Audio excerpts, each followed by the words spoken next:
Hi everybody, this is Miss Branham. I'm going to be leading your lesson for today.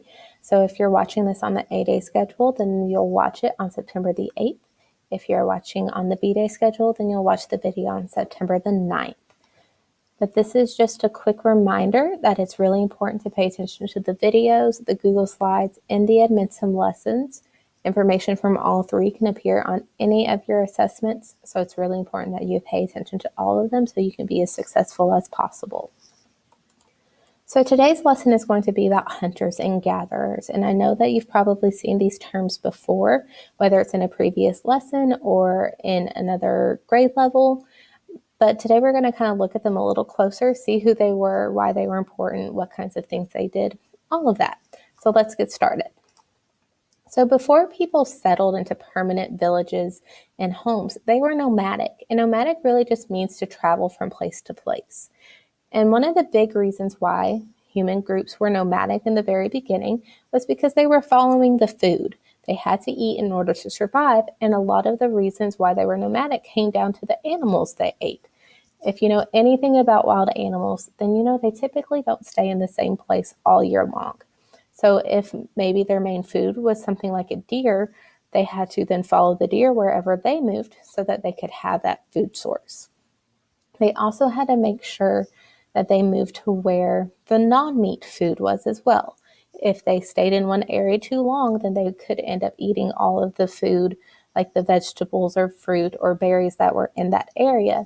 And then they wouldn't be able to survive because they wouldn't have their food. So they had to move to wherever those things were available as well. The groups that did this are going to be known as hunters and gatherers, and their name really means what they did. They hunted and they gathered. They did not grow their own food. They got whatever they needed from the earth.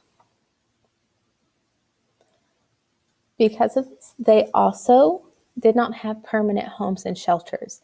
Most of their shelters are going to be easily destructible, so they can take them down.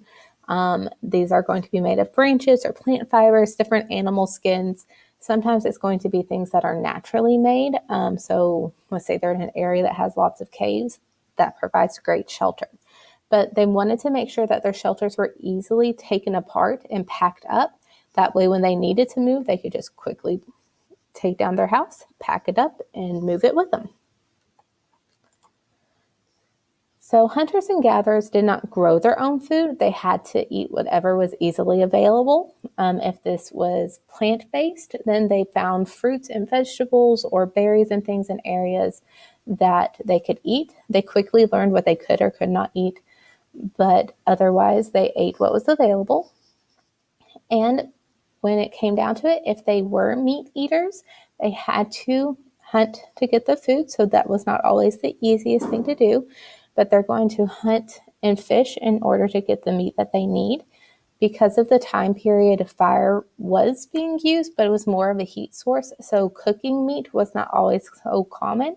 So a lot of people did eat raw meat, but it's still what they did in order to eat the protein. The people during this time were actually very inventive and creative and came up with a lot of tools in order to make their lives easier. They used what was available, so animal bones, wood, stone, all these different things in order to create different tools that they could then use, whether it was things with hunting or building, making clothes, any kind of daily activity they did. But they actually made some tools that we have the basis of for things that we use today. So things like hammers or knives, different cooking utensils, pottery, bowls, things like that, they created, and we still kind of use the same format or idea when we create those things today. This is where the term technology comes into play. So you're going to see the word technology, and it's going to be a little different than how we think about it in today's terms. Technology is really anything that's done or created to make someone's life easier and allows them to carry out a task. When we think of technology today, we often think of things that are electronic that we can plug into the wall and that will make everything easier for us to do stuff. That's our technology. Technology for them were the tools. It's any kind of thing that they made that made their life easier. So a hammer to them is technology. So So when you see technology in future lessons, just know that it's not necessarily electronic. It's just anything that was made to make someone's life easier. During this time, you're also going to see the emergence of different arts and cultures. So before this time, you didn't see a whole lot of cultural groups appearing, but we're going to start seeing all these differences in identities and how people view themselves. We're going to see things being made like jewelry. We're going to see different art created, all these different things that go together that help someone form an identity. And all of these identities are also going to help come together to make cultural groups. So why did they do this? Really, before these early groups, a lot of the times we see that anything made was based on survival. They made tools and weapons in order to survive. These different groups now are going to kind of make things more to express themselves or show that they are doing more than just surviving. They're teaching each other. They're having these different rituals. They're creating different religions, all these different things. And the art that appears is going to be a part of that. These hunter and gather groups also had to work together in order to survive. No, they did not have permanent homes or villages, but they still had to cooperate with one another in order to actually live. So hunter and gather groups were not very big, but there's still going to be a couple families that are going to live together.